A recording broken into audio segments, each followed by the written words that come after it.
no princípio.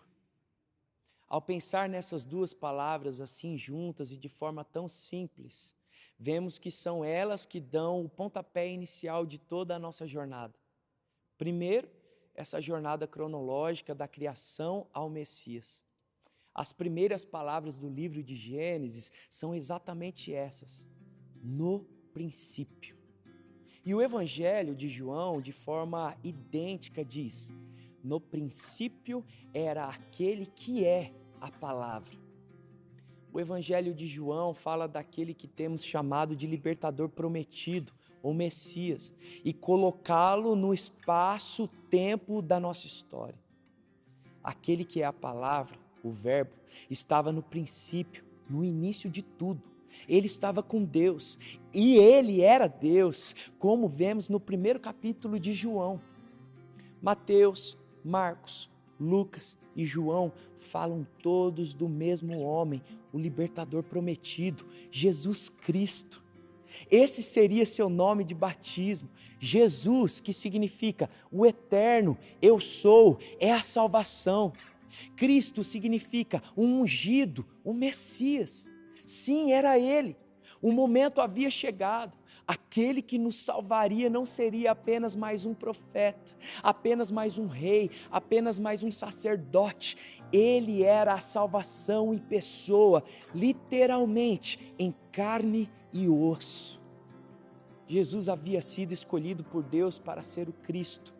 Por isso, seria o último profeta, o responsável por anunciar a mensagem definitiva de Deus para a humanidade, como vemos lá no capítulo 18 de Deuteronômio, no versículo 15.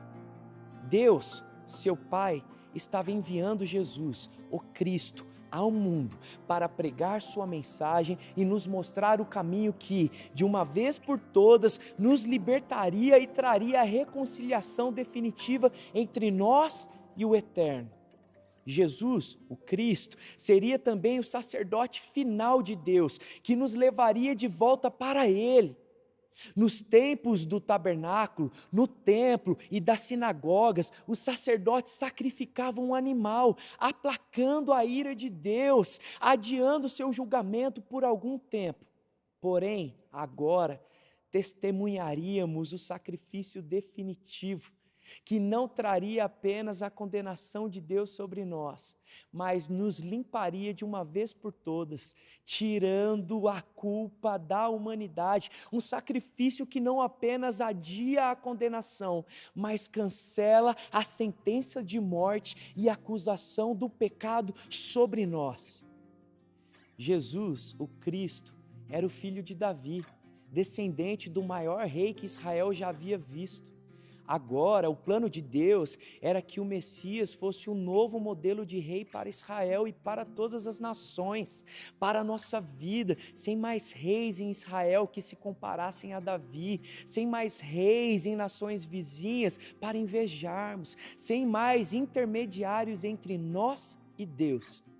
Se Davi foi admirado por ser o pastor que tornou-se rei, Jesus, o Cristo, nos mostraria que ele é justamente o rei que se faz pastor, o bom pastor, que pastoreia não pela espada, mas com seu cajado, cuidando de suas ovelhas. A palavra havia se tornado homem e seria profeta, sacerdote e rei. Todos esses cargos e títulos eram tudo o que Israel sempre precisou desde o início entre si e Deus. Representantes que os pastoreassem, líderes que falassem em nome de Deus e seus corações, e servos e sacerdotes que, em suas práticas, traziam o perdão de Deus ao povo. Não mais. O Messias, o ungido do Eterno, Jesus, o Cristo, que é a salvação, estava prestes a caminhar entre nós.